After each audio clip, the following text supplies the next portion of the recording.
Shalom Alechem, Erev Tov, good evening. We are together in our next Mishpat Tzedek class.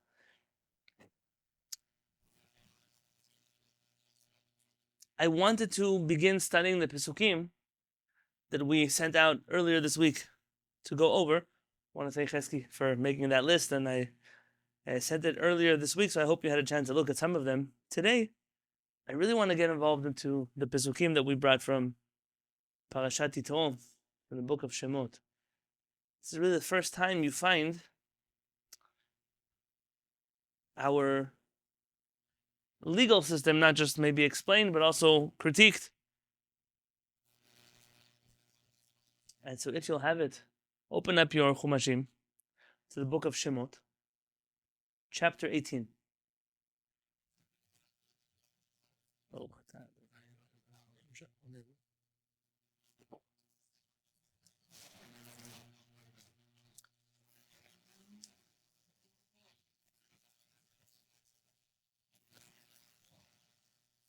We're in Parashat Yitro, and I'm sure that many have already studied here, Parashat Yitro, but I'm hoping to really understand this part of the story properly.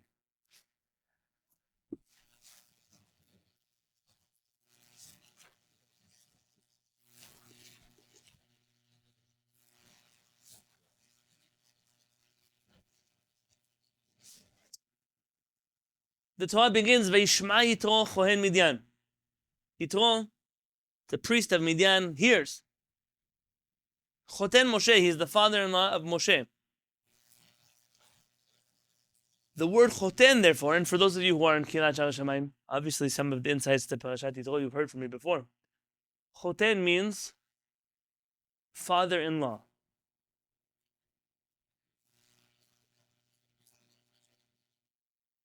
Et kol asher asa Elohim leMoshe. He hears everything that HaKadosh Baruch Hu did for Moshe.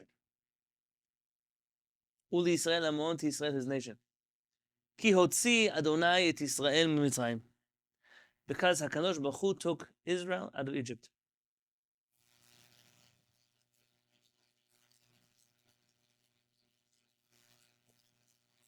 So here you begin a parasha in which our rabbis already are unclear as to when this story happened. Vayishma Yitro. And Yitro hears. What exactly did Yitro hear? It's a weird way to start a pasuk. If our rabbis wanted to tell us something, then the word they're choosing to focus on is going to be this one.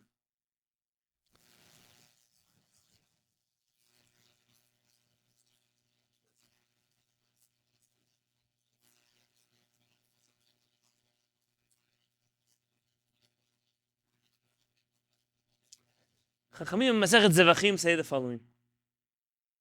Vayishma Yitro Kohen Midian ma shemu'a shama. What did he hear? Uva v'nidgayer, that he came to convert to Judaism. So it's obvious to our Chachamim that he came now to become Jewish. Whatever conversion means at this point in time in Jewish history. Rabbi Yehoshua says, Milchemet Amalek Shama. He heard the war of Amalek.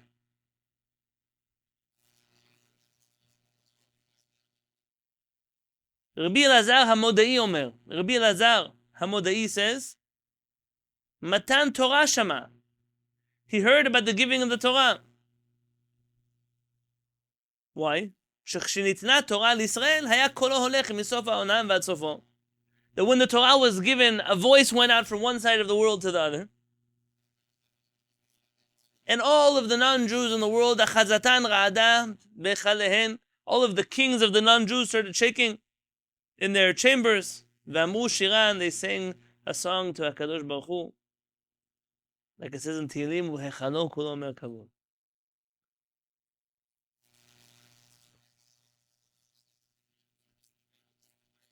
Rabbi Eliezer says, Kiryat Yam Suf Shama. He heard the splitting of the sea.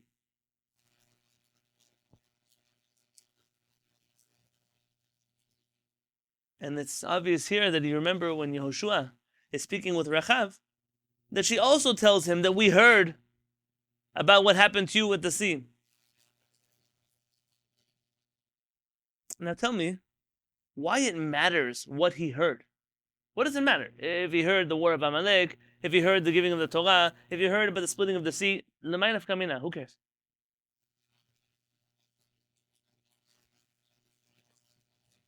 That one is a question.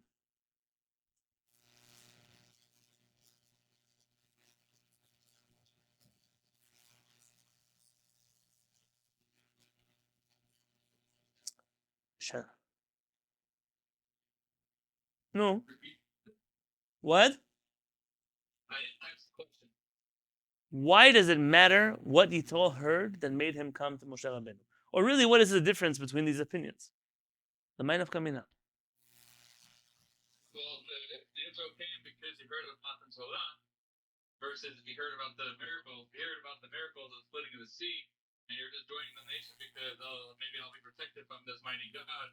But if Torah itself, that's what attracting to them, the giving of the teaching of the Torah, that implies a deeper, more intellectual connection and yearning for connection to Hashem than just, oh, wow, this mighty God just freed his people from Egypt.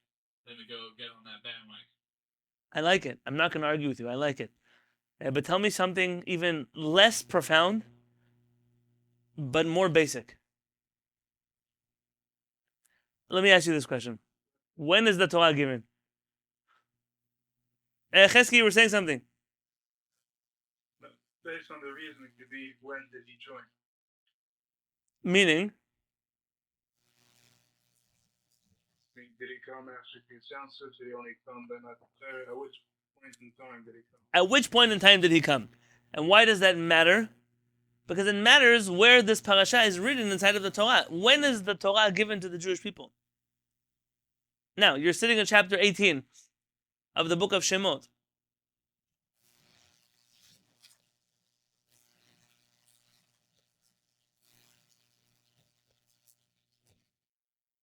Chavi, you know your books a little bit. Are you talking about the date or how long since they got out of Egypt? I'm talking about neither. I'm talking about in the chronology of the Perakim and the Mikra. Where do we get the Torah? And now we're in chapter 18. When is the Torah happening? Matan Torah, where does it happen? Look in chapter 19, verse 20.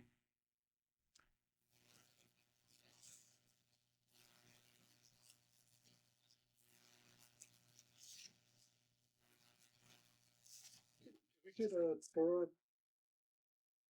You get a Torah before or at the end of the book of the Torah, where it was written down. Okay, you mean about a literal Torah. I'm talking now, let's say the Ten Commandments, Baruch. Look at chapter 20. Oh. Chapter 20. So we're now in chapter 18, where it all comes. Chapter 20, what happens? Vaydaber Elohim et kol הדברים האלה לאמור. אנוכי אדוני אלוהיך, אשר הוצאתיך מארץ מצרים, מבית עבדים. ולך אלוהים אחים על פניי. At which point, what's happening here? What is HaKadosh Baruch Hu doing in chapter 20?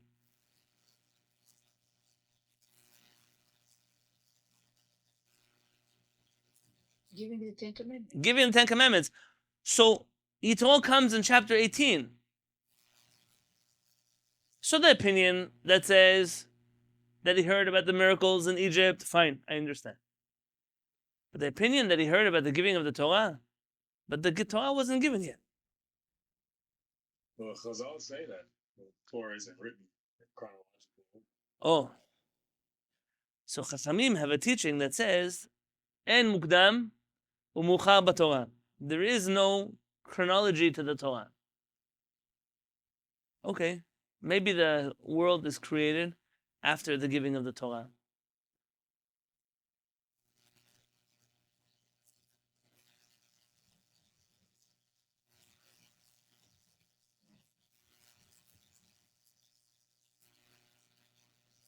I'm sure you've all heard the teaching. It's not new.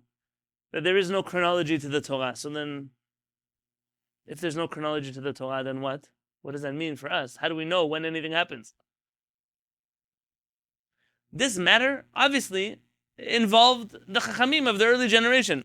You find even the children of Rabbi Chia, they're arguing about whether or not Yitro comes before Matan Torah or after Matan Torah. There's a commentary. He could hear what happened. The Hach said they heard about the splitting of the sea. See. So it's not just hearing the giving of the Torah; it's also hearing the splitting of the sea. Okay, so that's why there's an opinion that says. So that's before Matan Torah. Oh. Okay. But there's an opinion that says he heard the giving of the Torah. That's why he came.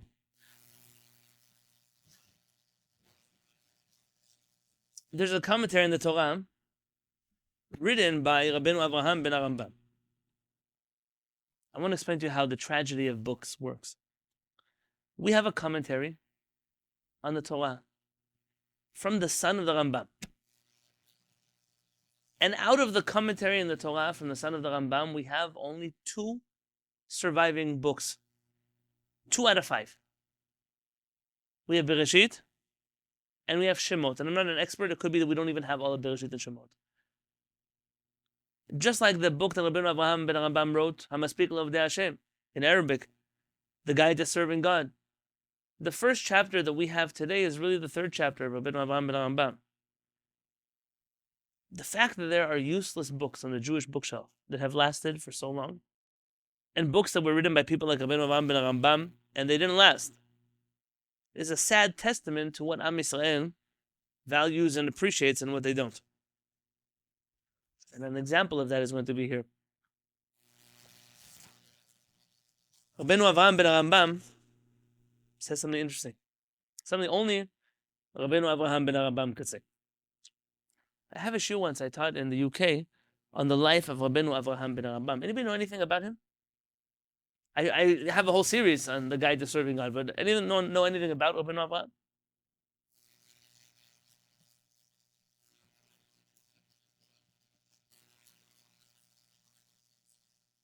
Oh, he was the son of the Rambam. I'm going to help you with that. Son of the Rambam. He lives where?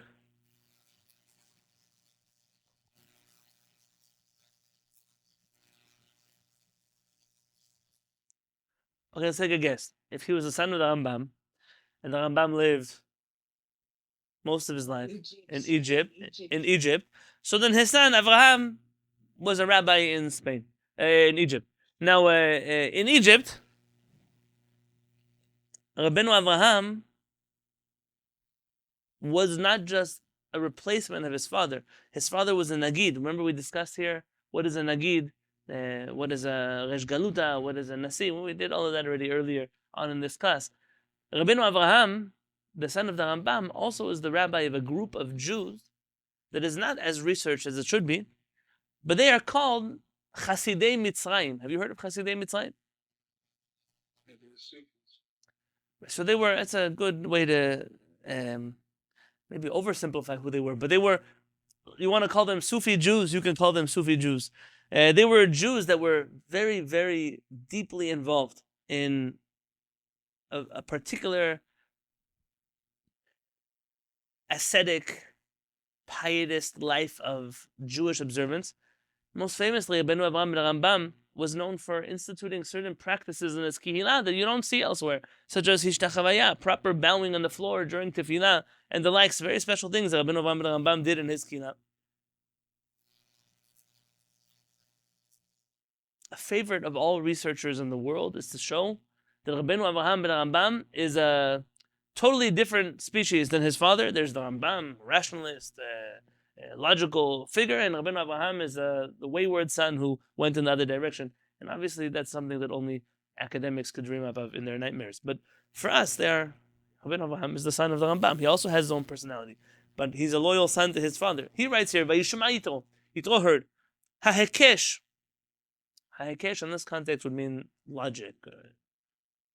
Mare shows sheparasha zo, that this parasha happens achar ma'amad Har Sinai, after the giving of the Torah.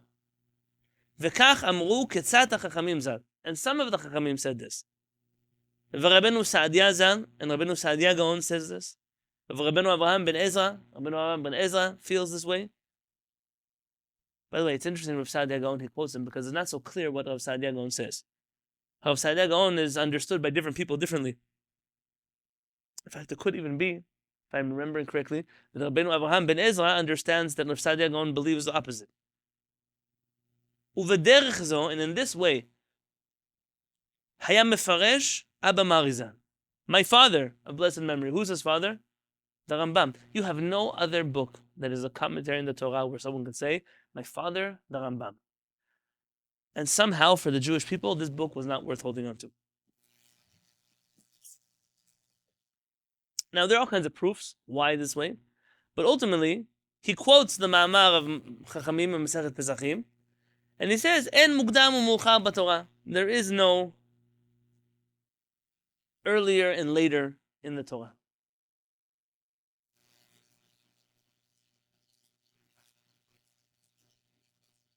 On the other side of this coin, Rashi, by the way, is very unclear. In different places, Rashi says different things. It's not so clear to understand what Rashi believes or what he doesn't believe.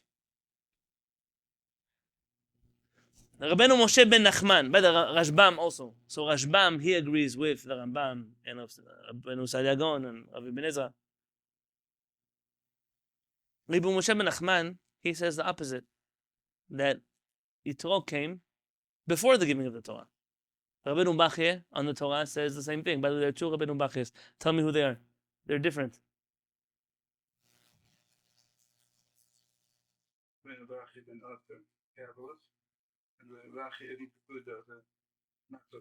Very good. One wrote the commentary on the Torah, and that one wrote Chovat HaLevavot.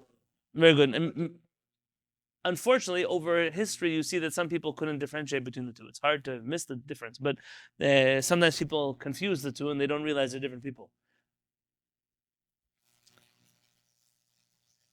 You also have the Barbenet, Rabbi Yitzchak Barbenet, and the Ramban, and Rabbeinu Bachye, all argue and say that the Torah is written in order.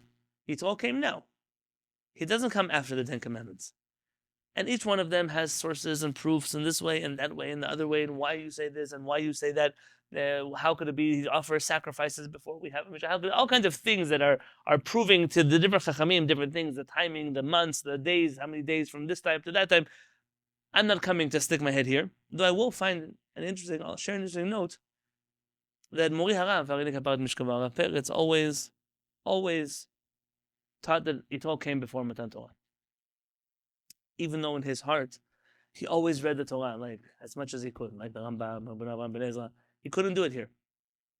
And he said his rule was that this rule, En mukdam u'muchar b'Torah, there is no chronology in the Torah.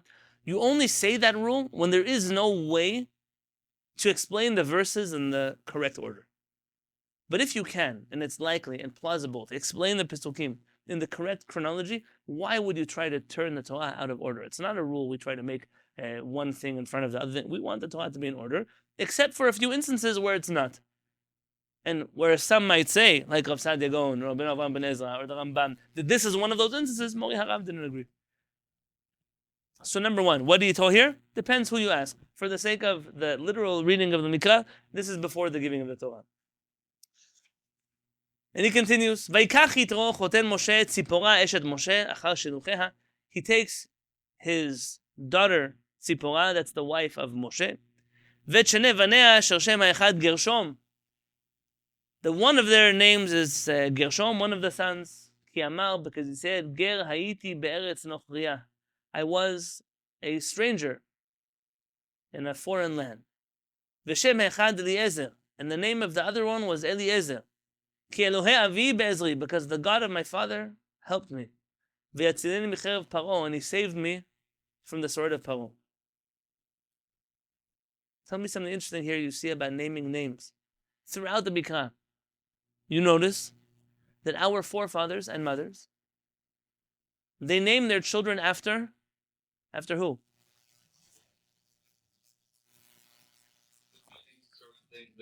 Or something that not necessarily after other people. Can you imagine if Avraham Avinu was Jewish today? So he would be named Avraham, and his son would be named Yitzchak, and his grandson would be named Abraham, and then his son would be named Yitzchak, and then his father would be named Abraham, and then Yitzchak, and you would have two names in Jewish history. And for the girls, they would call her Sarah. That would be the name. Because the way that it works in the Jewish community today is nobody is original when it comes to naming names. Everybody just regurgitates names that other people have. When my Elchanan was born, I made a deal with my wife. No Yiddish names and no Arabic names. We're going to switch just Hebrew names. That's our deal. And when it came to naming names,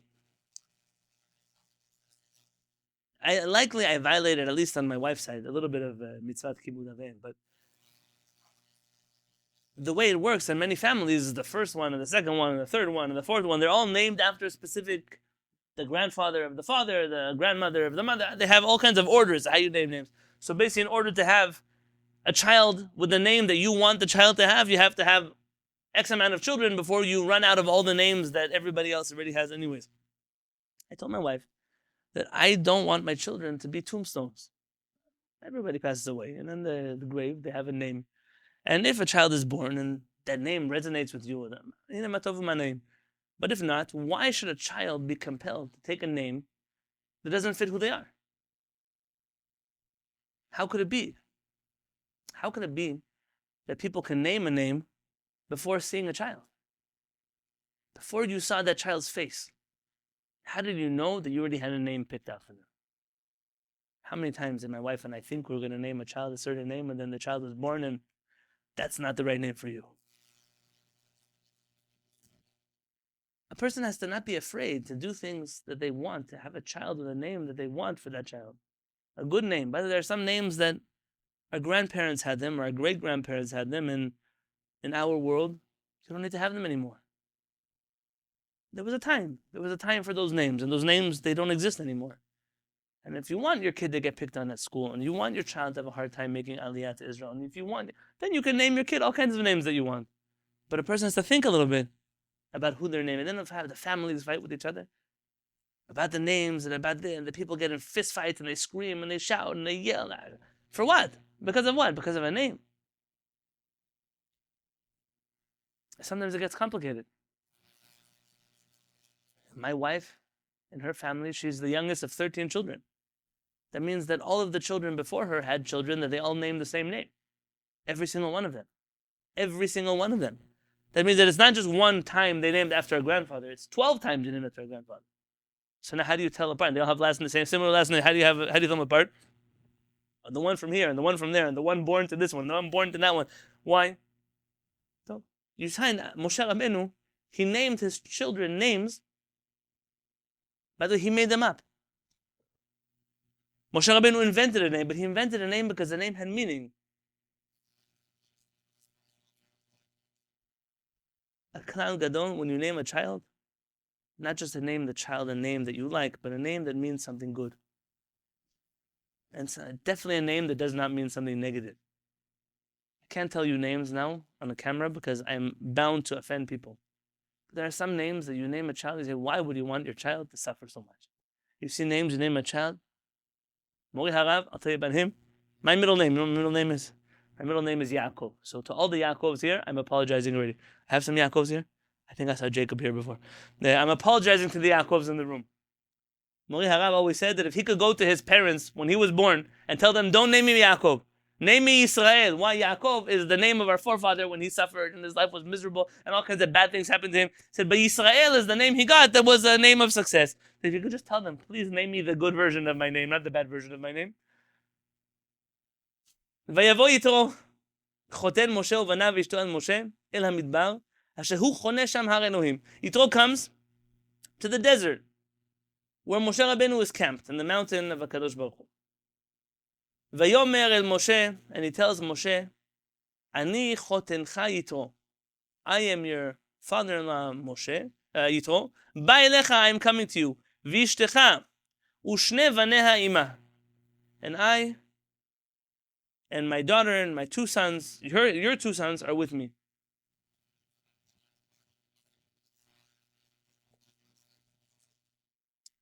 He sends somebody ahead to go tell Moshe, we're coming. From here you learn Derech Eretz. What is a Derech Eretz? Rabbi Shimon Bar Yochai writes, Sone ani. I hate people who what? Who did Rabbi Shimon Bar Yochai hate?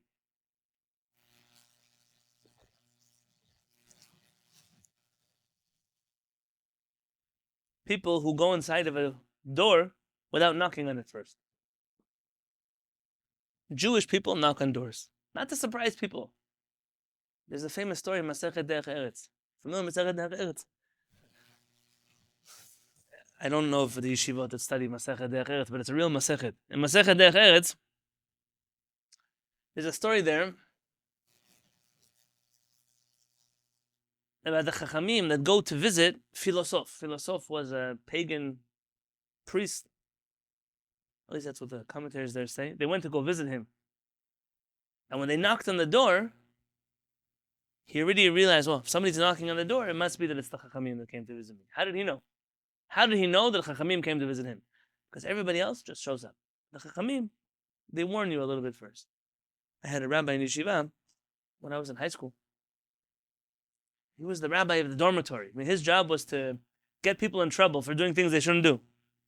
Yeshiva, stupid things that you were not allowed to do. But so, all kinds of things you were not allowed to do. So what he would do, he would walk around the hallway, but he would always knock before he came into the room.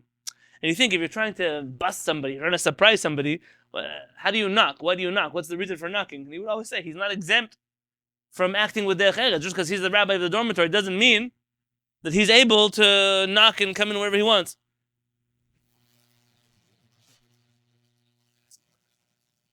So he sends a message, we're coming. Vayetze Moshe likat chodno, and Moshe comes out to greet his father-in-law. Vayishtachu, and he bows down. Vayishaklo, and he kisses him. Vayishalu ish lerehu leshalom, and they ask each other how they are doing. Vayavo haohela, and they come inside of the tent. So how should a person greet their in-laws? Like Moshe Rabbeinu. Like Moshe Rabbeinu. Not a joke. I have good jokes about in-laws. How is he supposed to greet his wife, by the way? They don't mention. It's a big problem because he sent her away, remember? Yeah, but she's coming back, so. Min hastam, whatever way he greeted her, it wasn't public. Min hastam. That's a good thing to look into, though, Rachel. I added to my to-do list. Forget his wife, his kids. Now you're forcing me to say something I don't want to say. No, they, No, but I want to say.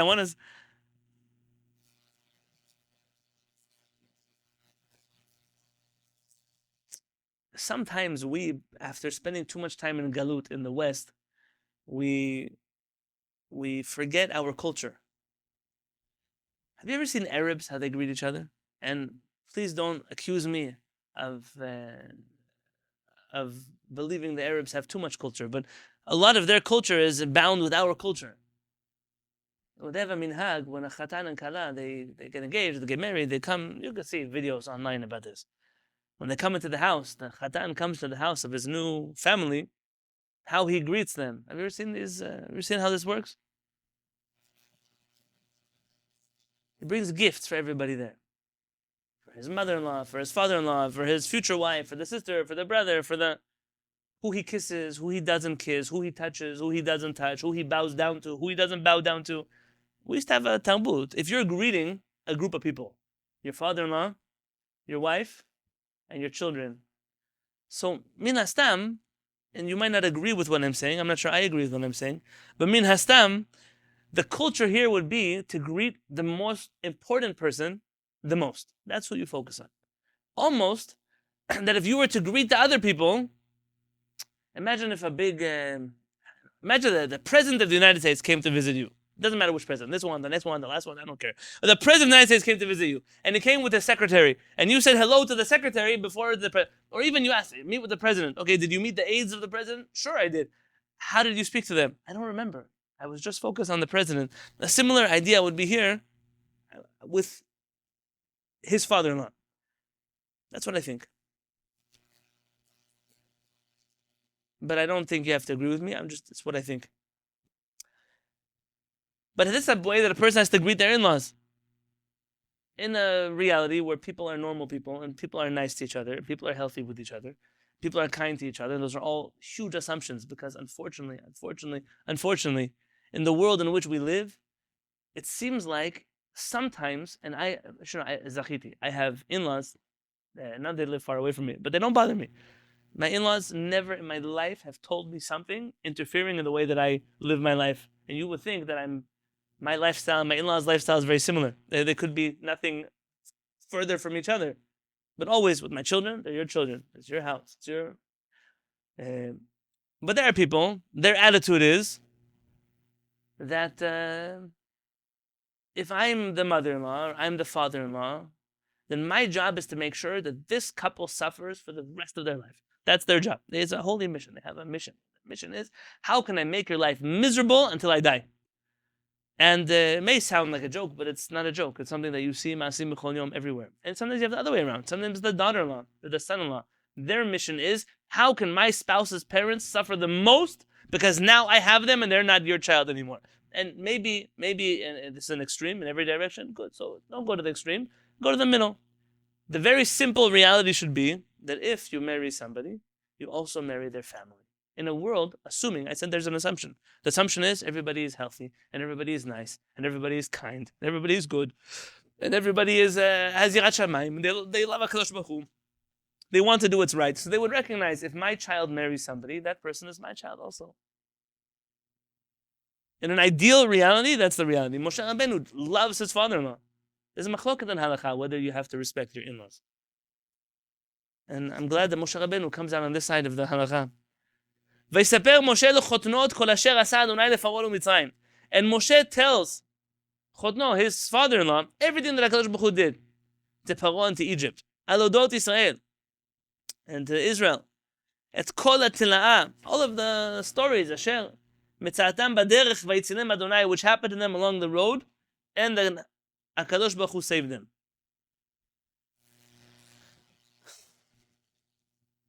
How come he doesn't tell them about Matan Torah? You would think that just like Yitro is the most important story that happens here, he's the most important person to greet, so too, between leaving Egypt and between the wars that they're fighting and between everything that happened to them, that the giving of the Torah should be the greatest occasion that he would tell his father-in-law about. ויחד יתרו על כל הטובה אשר עשה אדוני לישראל. In Yitro was ויחד. Don't tell me midrashim. What does it mean, the word vayichad? Chedva, right? The root of that is happiness, and he was happy. Yitro was happy. Al kol hatovah, but all the good asher asa Adonai Israel that HaKadosh Baruch Hu did for the Jewish people. Asher hitzilo miyad Mitzrayim, and he saved him from the hand of Egypt. Vayomer Yitro. Yes. Yeah, that's Midrash. Wait, we'll get there. Vayomer Yitro, and Yitro says. See, I knew my mother was in the shiur because she was for sure going to quote the commentary that I'm going to get to next. Because she knows what I'm going to get to next. But wait, I'll get there in a minute.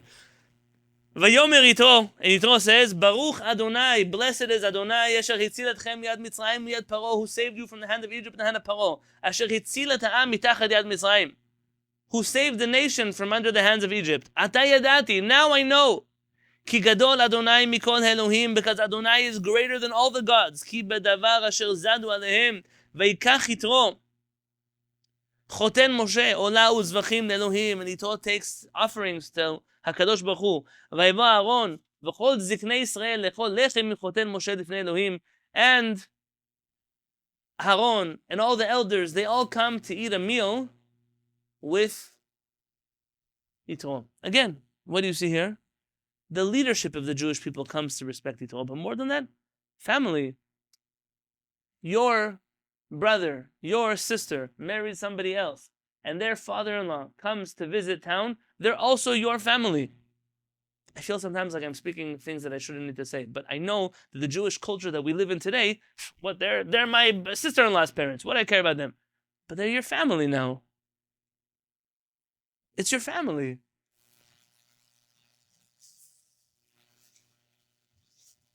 Aaron comes. Tov. Now, Ima Midrashim. Vayichad, we said it means happy, but what does the Midrash say?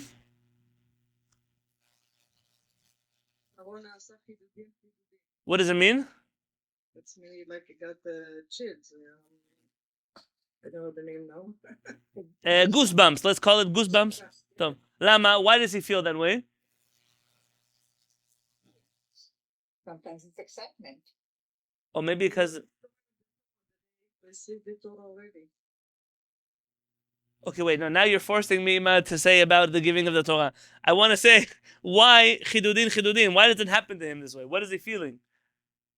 Look at Rashi. If you have a Chumash, look at Rashi. Pasuk 9, Tet. Veichad yitro vayismach yitro. Zeu pshuto. That's the simple meaning, is that he was happy. Umidrasho, the Midrash says, Masechet Sanhedrin, Na'asa besaro chidudin, metzer al ibud Mitzrayim. He was suffering, he was hurt because of the destruction of Egypt. Why does he care about Egypt? Who's Papa? One of the advisors of Paro. Oh, very good. So he's connected to Egypt. By the way, advisors of Paro. Who else are the advisors of Paro according to the Chachamim? Bilam, very good. And? Eov. Okay, let's not go to Eov because Eov is complicated. But here, at least we're talking Bilam and Yitro. They're connected to Egypt. So Yitro is hurt because of the story that he hears happening to the Jewish people and what happens to Egypt, and that Egypt is destroyed. Hainu dam ra'inche. This is what people say. Giora ad asara dare la tevaze arma b'ape. That a person who converts to Judaism, for 10 generations, you should not degrade or disgrace or denigrate the nation that he came from in front of him. Okay, let's first understand. So what are Chachamim trying to tell you? They're trying to tell you that Yitro had what kind of emotions? Good emotions or bad emotions? Connection to Mitzrayim. They care about them. So they're telling you the two things. Either he was happy or he was sad. So what was he? Both. Very good. He was both. It was a mixed emotions that he had. This is something important. If I could tell you, by the way, if I don't even get to the Pesukim that I wanted to get to today, what we're learning now is the foundation for the Pesukim I'm about to tell you. I would love next time that you learn Parashat HaShavua to learn it like this. Everything should think about it. But pshat, no distractions. Just what it means. What is the Torah trying to tell you? Yitro is feeling two emotions. People can experience complicated emotions. There are people that can be happy and sad at the same time. There is something that can make one happy while also making someone sad. Some of you came to learn with me when my brother Ariel and Shira had their baby Leo. Shall live and be well. I spoke by the Brit Yitzchak. And I mentioned here an interesting halakha that came from there. This is a machloket, Maran and Rama. Really practically, Sephardim and Ashkenazim in Eretz Yisrael have one custom by Brit Milah, and Ashkenazim outside of Israel have another custom. Anyone know what I'm talking about? Whether or not... Very good, you should say Shechianu by Brit Milah. In Israel and outside of Israel, Sephardim say Shechianu by the Brit Milah. Ashkenazim in Israel say Shechianu by Brit Milah. Outside of Israel, Ashkenazim have a custom not to say Shechianu by Brit Milah. A lot of this has to do with the fact that how can a baby be suffering and you are going to say the blessing of Shechianu v'kimanu v'gyanu lezman hazeh. But it's not the only place in time where you say a good blessing when a bad thing happens. When else do you give thanks to HaKadosh Baruch Hu when a bad thing happens? Everyone knows halakha, it's an unusual halakha. We should never have to experience it. Baruch Dayan Ha'emet. Yeah, Baruch Dayan Ha'emet is when a person passes away, correct? Then when they get a Yerusha. Very good, Yitzchak. When they get Yerusha, if a person, let's say, a person's parents pass away, but they also leave them $100 million Yerusha. When a person receives a gift like that, they're supposed to say, and it's depending if they inherit alone or they inherit with siblings, whether they say Shechianu or Hatov v'Hamitiv, but they say the blessing, Baruch Hada Hashem, Elokeinu melech haolam, Dayan ha'emet, and then right afterwards, they say the blessing, either Shechianu, v'kimanu v'gyanu lezman hazeh, or Hatov v'Hamitiv. And the question, how could you say, a person just died? They're sitting there, they're not even sitting Shiva, they're in Onen, I don't know, they're in a horrible place right now. How do they say Shechianu? To recognize that human beings are not black or white. Human beings can, in one hand, intellectually know something, but emotionally feel something else. And this is exactly what's happening to Yitro. Yitro, in his logic tells him, I'm happy.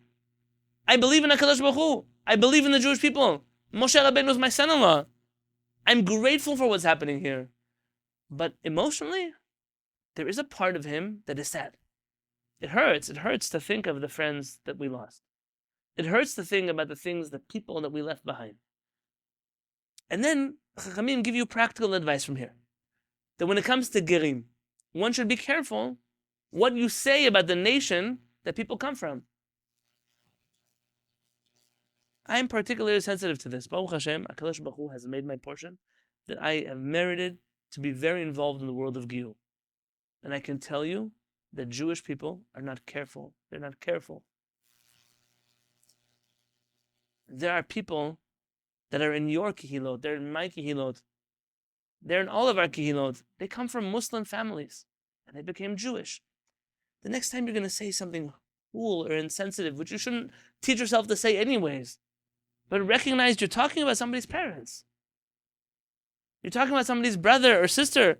And even if they made the logical decision to get up and go, lech lecha, and they left and they came to be part of Am Yisrael, but people are still people. They still have emotions. They still have feelings. And people are not careful. By the way, from here, the Orthodox community has created a perverse halakha. I don't know exactly what they call it. If I get $1 for every time I hear this one, it's incredible. You should never remind a convert that they converted to Judaism. You ever heard this sentence? There's not one person who converted to Judaism, not one who forgot that they converted to Judaism. It never happened. By the way, the trauma that they had to go through for the most part to get into the Jewish community, you can never forget such a thing in the first place. But how can you forget? What part of me is supposed to forget? Ad kedei kach, the people, they're even careful. They won't speak about Giyur or Gerim, or there are Gerim in the room, as if there's something here in which Gerim are offended that we talk about Giyur. But I'll tell you what is offensive.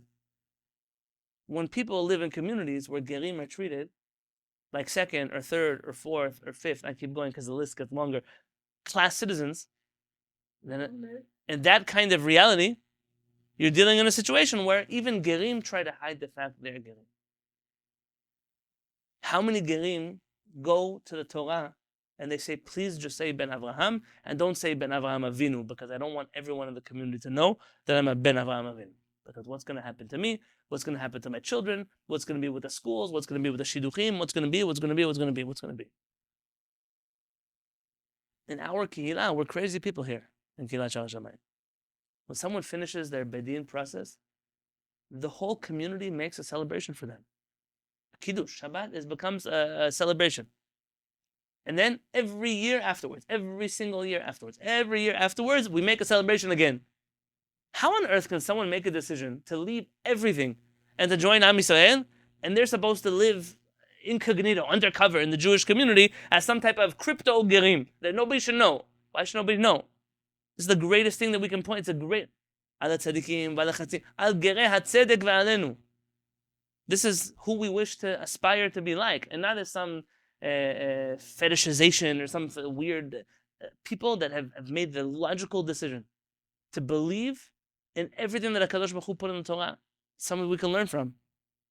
Our children can learn from. I say this all the time. That when my children come to ask me questions, why they shouldn't leave, why they shouldn't go, why they shouldn't do, I don't have answers. My parents, Baruch Hashem, they raised me to be a Jew who follows halakha, who learns Torah, who keeps mitzvot. I don't know what the other side of the world is like. I was never there. And when they're going to ask me questions, I don't know what the allure is.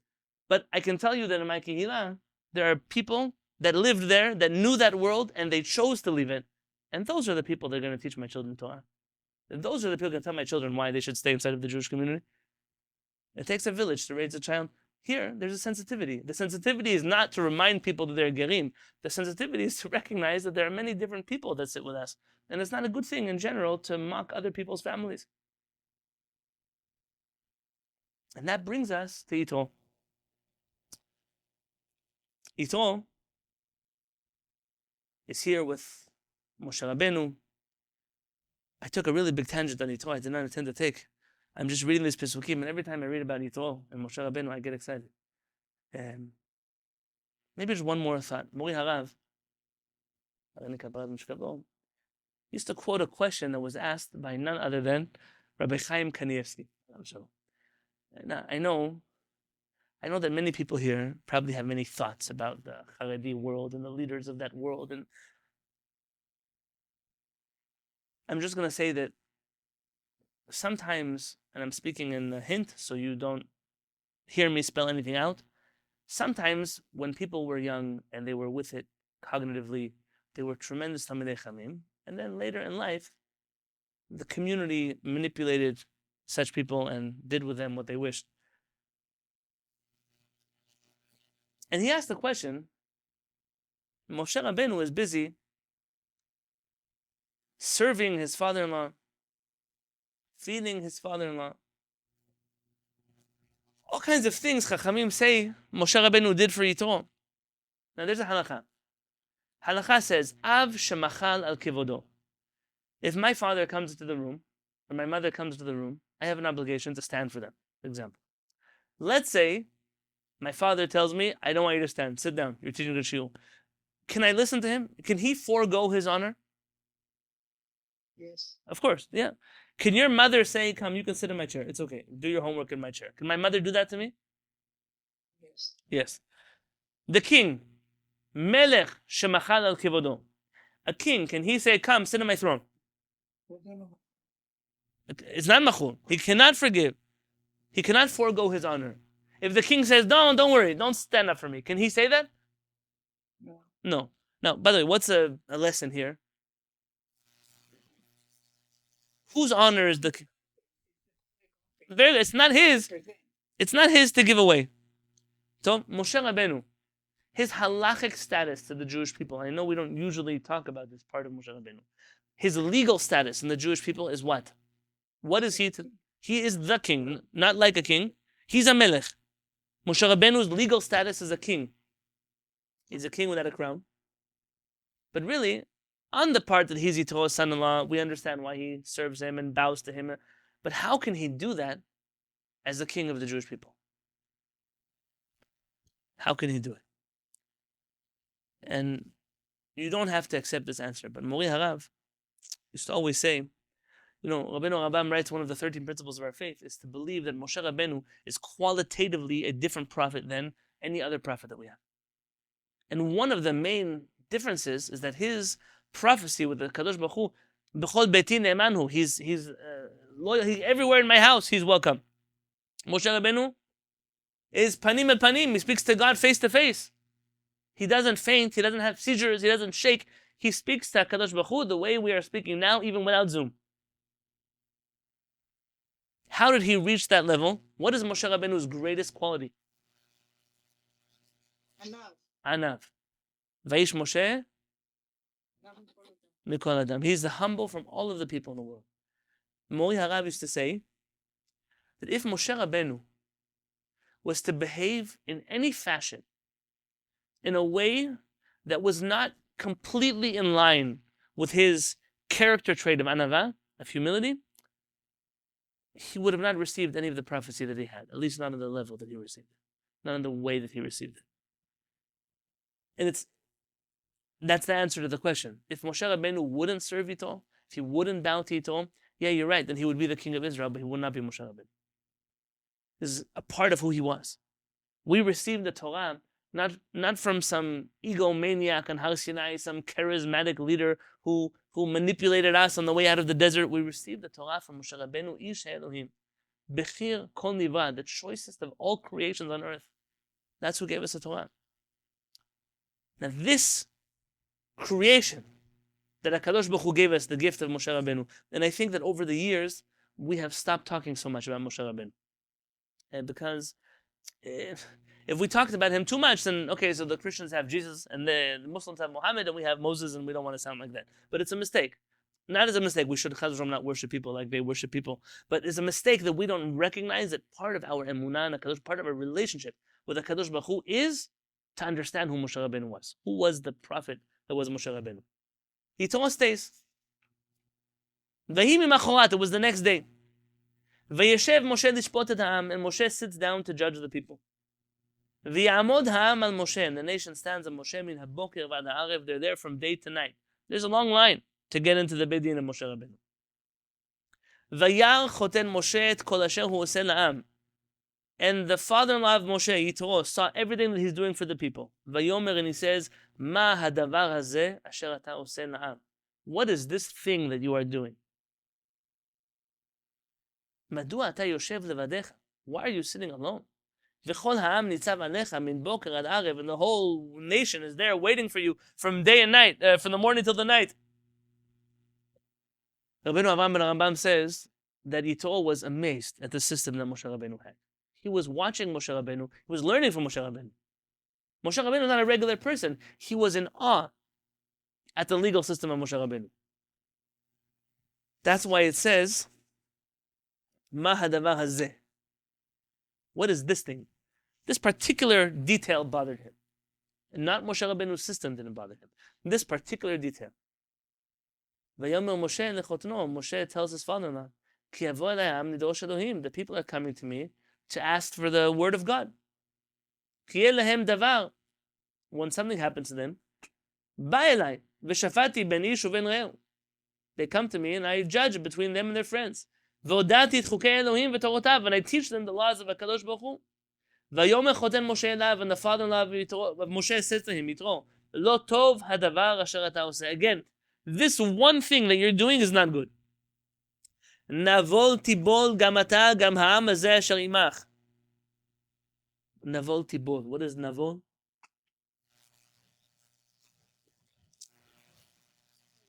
Like something that the life goes out of. Yeah. Good. So you'll get worn out. You'll get wilted. You'll get exhausted. You're going to burn out. Whatever word you want to use here. All of these things will happen to you, not just to you, but to the nation also. Ki chaved mimecha davar lo tuchal asohu levadecha. You can't do it on your own. Ata shema b'koli. Listen to my voice. Ya'atzachai, I will give you advice. V'hi Elohim imach, and God will be with you. Heye ata la'am mul ha'Elohim. V'hevet ata devarim el Elohim. You should still be there in this capacity of bringing the questions to HaKadosh Baruch Hu. והזהרת אתהם את החוקים ואת התורות והודעת להם את הדרך ילכו בה ואת המעשה אשר יעשון. And you should continue to teach the people and guide the people in the right path by the word והזהרת. Rabbeinu Rambam in Moreh Nevuchim says there are a number of words that so I'll get to that soon because he's going to tell. ואתה תחזה, this word I meant to tell you. ואתה תחזה, the word תחזה, you should see. Da, re, these words are all connected to each other. They're, like a very deep seeing. You should not just look, but to see, to perceive a person. Mikol ha'am, from all of the nation. Anshe chayil, men of valor. Yirei Elohim, people that are God-fearing. Anshe emet, people that are truthful. Sonei vatza, those who hate money. They hate bribery.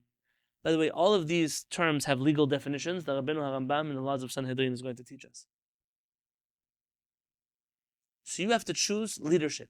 V'samta alehim sarei alafim, sarei meot, sarei chamishim, v'sarei asarot. You have to break down the groups, leaders of thousands, of hundreds, 50s, tens. V'shaftu ta'am b'chol et, and they should judge the people at every moment. V'haya kol hadavar hagadol yaviu elecha. All of the big matters they should bring to you. V'chol hadavar hakaton yishpetuhem, and the smaller matters they will take care of. V'hakel me'alecha v'nasu itach, and they will take this burden off of you. Meaning, it will free up your plate. You, Moshe Rabbeinu, will deal with the big matters that require your attention, and the things that other people can do, you have to learn how to delegate. אם את הדבר הזה תעשה, וציווך אלוהים, ויכל תעמוד, וגם כל העם הזה על מקומו יבוא ושלום. If you do this, incredible things will happen to you. Good things will happen to you and to the nation. I wanted to point out another word here.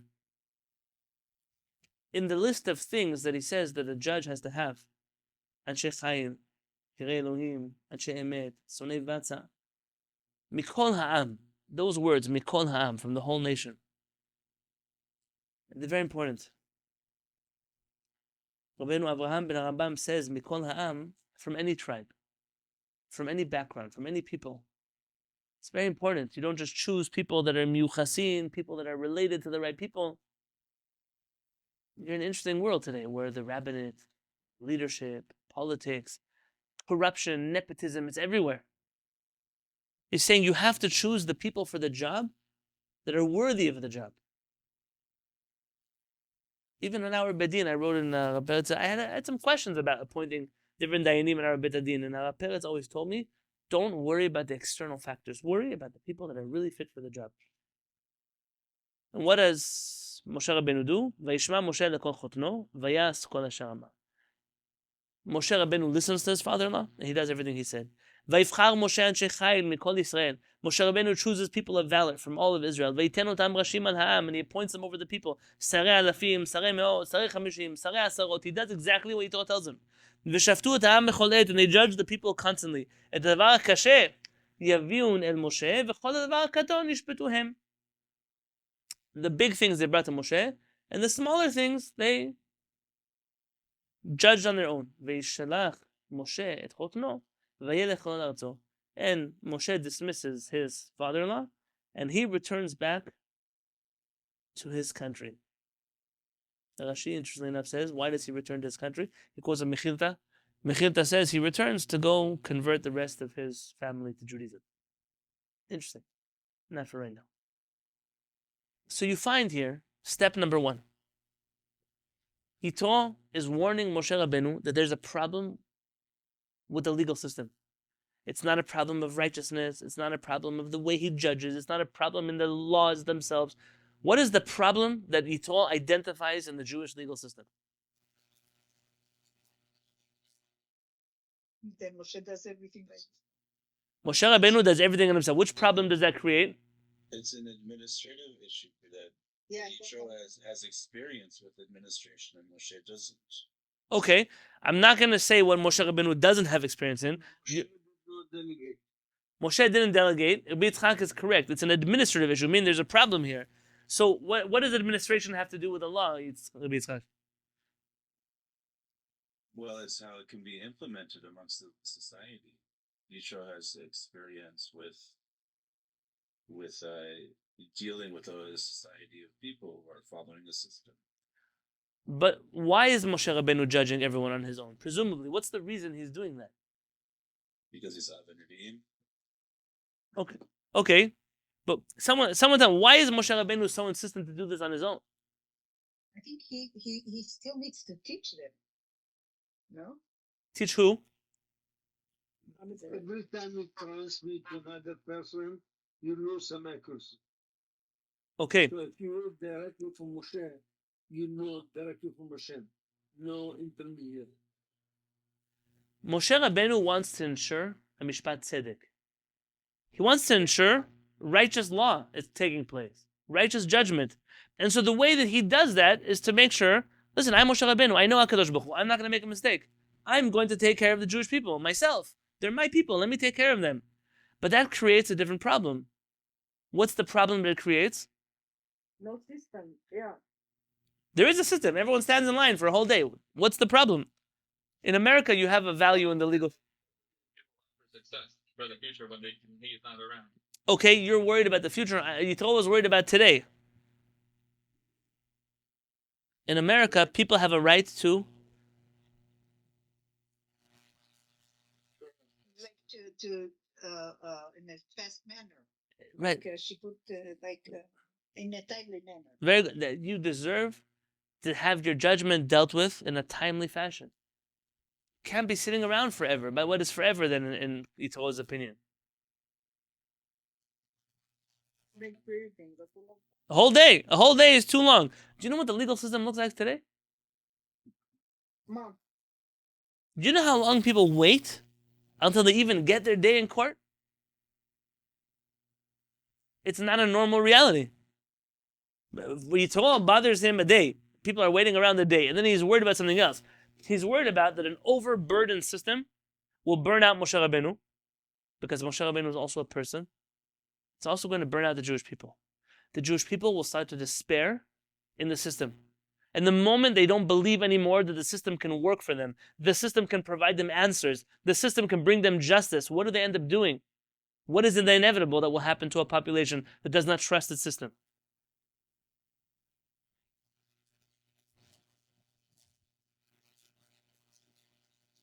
They take it into their own hands. Very good. They'll take the law into their own hands. Like our rabbis say, you should pray for the welfare of the government, because without it, everybody would devour each other alive. Because the moment that people stop believing that there is someone out there that is looking out for my well-being, and what can cause a person to believe that? Not just bad leadership, slow leadership, ineffective leadership in the sense of time. Then people get hurt. They get burned out. They get angry. They start to take matters into their own hand. Moshe Rabbeinu, being a perfectionist is going to cost you what you're trying to accomplish. A just society of people that are connected to HaKadosh Baruch Hu. This took Yitro to recognize and to tell Moshe Rabbeinu. My wife once taught a shiur. I think it was in the Chabura. My wife taught a shiur in the writings of Rav Kapach about youth at risk. Are you familiar with the shiur of my wife? My wife was teaching about young people at risk. Rav Kapach was asked about these kids that from religious families, and the counselors and the youth movements, they want to send them to some programs that might get them help and help them with their anger and their problems and their vandalism and whatever other issues they got into. The problem is that the programs they want to send them to are not religious programs. In fact, they're almost anti-religious programs. And the question they asked Rav Kapach was, should we send them to these programs knowing that likely they will lose out on Shabbat and Kashrut and other things? Did anyone here hear that shiur and remember the answer Rav Kapach gave? Is the rabbinit here now? I think I left her shoes. I think he said that you can send them to, because their health, mental health, was important. Right? There was the gist of what he said, correct? But he had a greater phrase in which he said, the reason that these youngsters are misbehaving the way they are is because they hate their life. They hate their life and they hate the system. And they hate the system and they hate society. And there's so much anger inside of them that nothing is working out for them. Nobody cares about them. Nobody looks at them. Nobody worries about it. He said that anger can destroy the whole world. It would be so much better for them to become healthy members, productive members of society, than to be religious people. Let them be religious afterwards. Let them first, primarily, be members that are conducive to society, not people who are vandalizing buildings and hurting people and mugging people and doing all kinds of bad things. And that is something Yitro is recognizing here. It's not just you, Moshe Rabbeinu. You think you can handle everything. That's one problem. That's not fine. You'll figure that out. I'm worried about the Jewish people. I'm worried about what's going to happen to them. And Moshe Rabbeinu hears this, and because he's Anav Mikol Adam, he's the humblest of all men, he accepts the words of Yitro. Not only that, he implements them right away while Yitro is still there. He implements them, and then he sends Yitro away. I know what time it is. I want to ask you just for a couple more minutes before I end the shiur. Recently, for the whole summer, in Kehillat HaShamayim, we've been studying the writings of Rabbi Eliyahu ben Amozeg. Rabbi Eliyahu ben Amozeg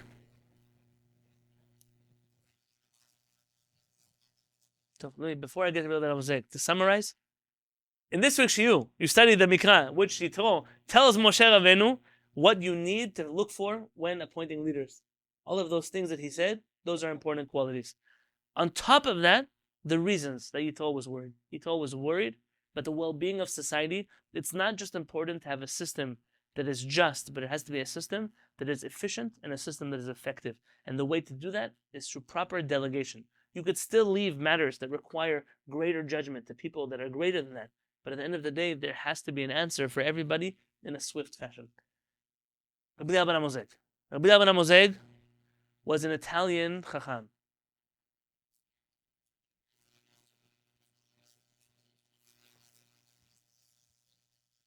How many minutes will you give me? Raviv gave me 10 minutes.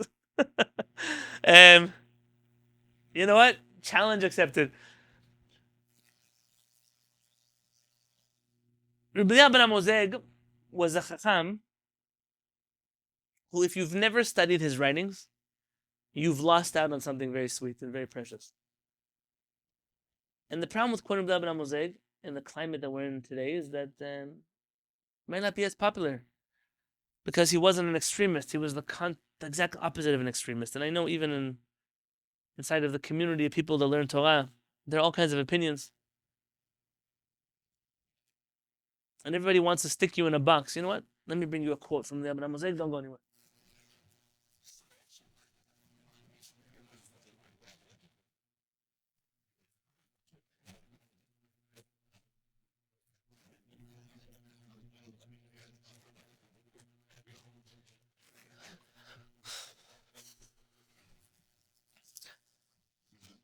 Let's see if I can find the quote quickly.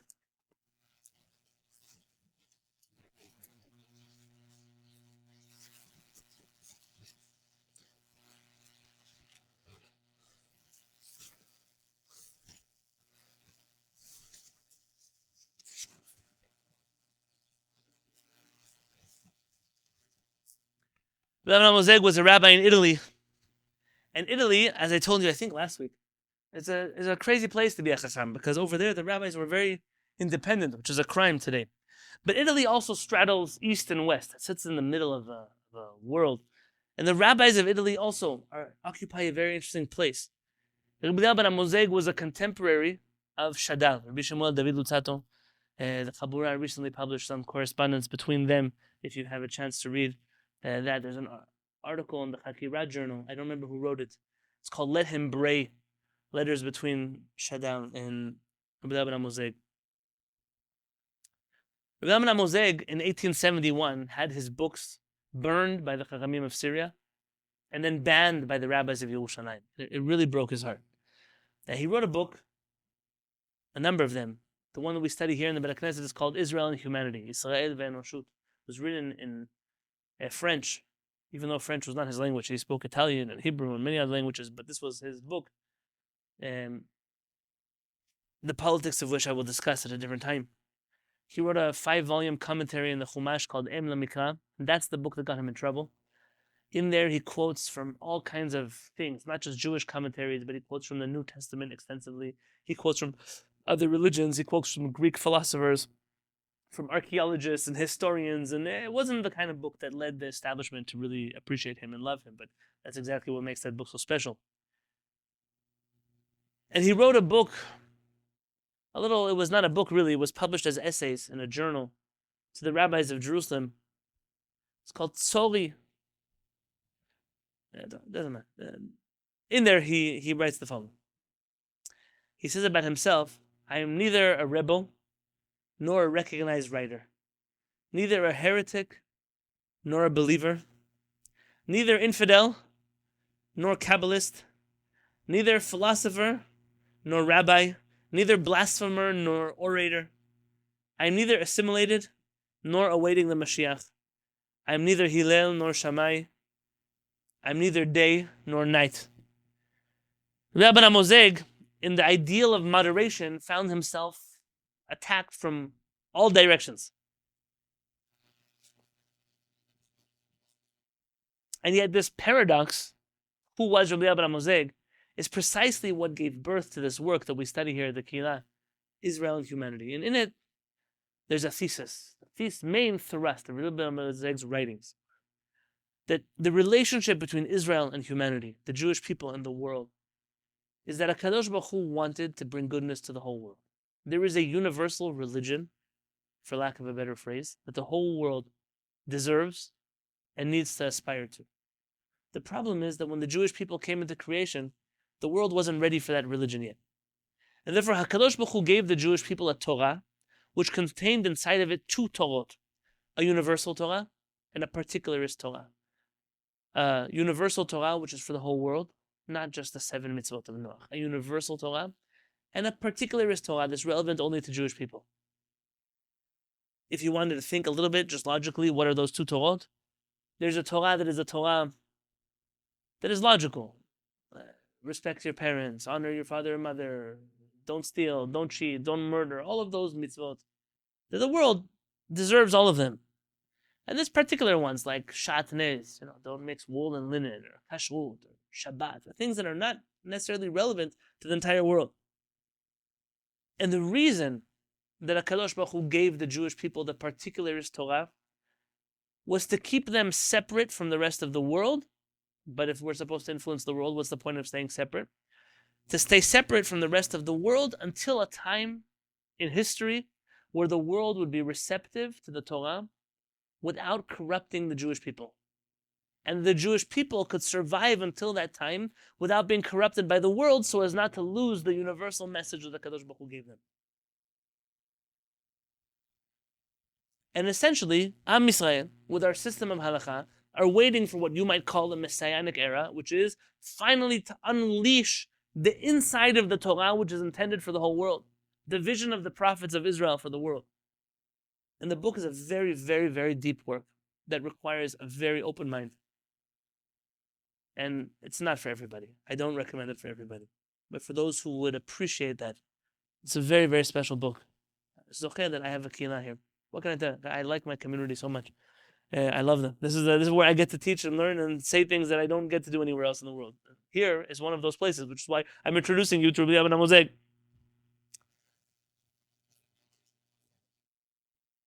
Rabbi Abba Moseg sees in the story of Yitro, Kohen Midian, something profound. And it's really part of a much larger lesson, but Raviv only gave me 10 minutes. I'm blaming you for nothing, Raviv. Don't worry. We are in the middle of a world at the point in time where Yitro is living, where the world doesn't know HaKadosh Baruch Hu. The world is in the deepest depths of paganism. If you look at the evolution of Avodah Zarah, look in the introduction of Rabbeinu Rambam to Laws of Avodah Zarah, chapter 1, from Adam until Avraham, how the world slipped so quickly into the belief in Avodah Zarah. But you find certain individuals throughout history that knew HaKadosh Baruch Hu. They knew him. They really understood and they knew HaKadosh Baruch Hu. You find this even in Avimelech, who seems to know a God. You find this in Mishpat Tzedek, the priest of Kohen Ed Elyon. He's the Kohen of the great God who is in the city of Yerushalayim, presumably. You see this in Lot, when he speaks to his pagan sons-in-law, invokes the name Yud-Kei Vav-Kei. You see this with Bilam. And you see this with Yitro. Yitro says to Moshe Rabbeinu, Ata yadati, now I know that Adonai is greater than all the other gods. I know. The Rabbeinu Avraham and the Rambam understands this pasuk differently. But Rabbi Abba Moseg says there's a fascinating recognition here that Yitro has. Yitro says, I know that like all the pagans in the world, who know that there is a creator, every Christian who believes in the Son knows that there is a Father. The relationship is complicated. It's not always logical. It doesn't always make sense. It doesn't fit our version of belief in one God. But at that moment, Yitro recognizes that all the gods, all the different nations, everybody, nothing is as great as HaKadosh Baruch Hu. And the fact that that person would give advice to Moshe Rabbeinu, and that Moshe Rabbeinu would listen to that advice, instead of this advice coming to from somebody else, from somewhere holier or purer, the fact that Avraham Avinu accepts the blessings of the Kohen El Elyon in the city of Shanem shows a moment in time where Judaism and the rest of the world, the Jewish people and the rest of the world, take steps towards each other, towards working with each other for the betterment of the world. Avraham, Rabbi Abba Moseg, he says that at this point that Yitro is giving advice to Moshe, Yitro recognizes two things. The first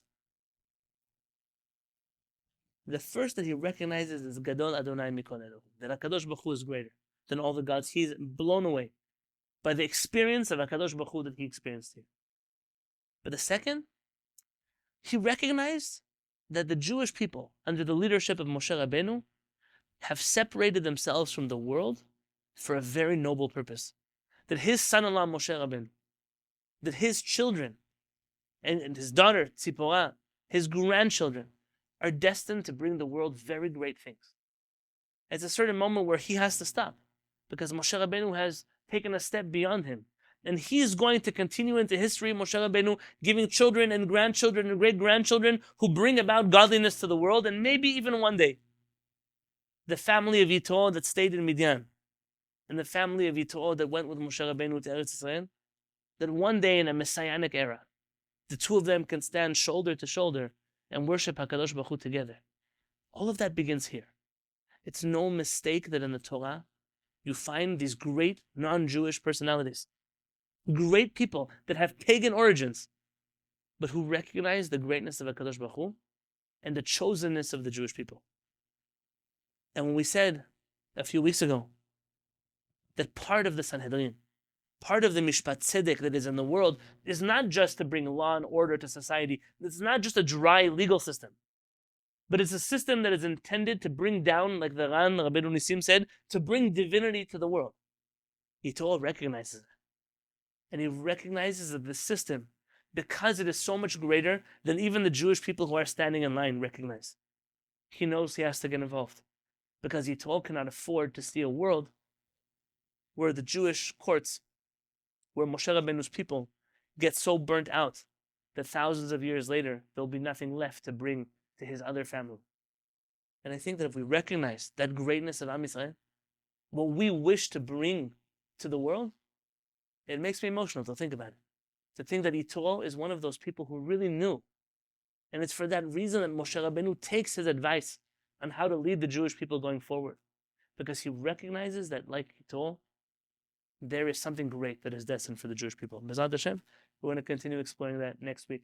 I ask your forgiveness if I took some tangents on Parashat Yitro this week, but I feel like to understand what is happening here in the legal system of the Jewish people, you have to understand what is the bigger picture that Am Yisrael is trying to bring to the world. And a great part of that is to see that all the nations of the world will say that this is the wisest nation in the world.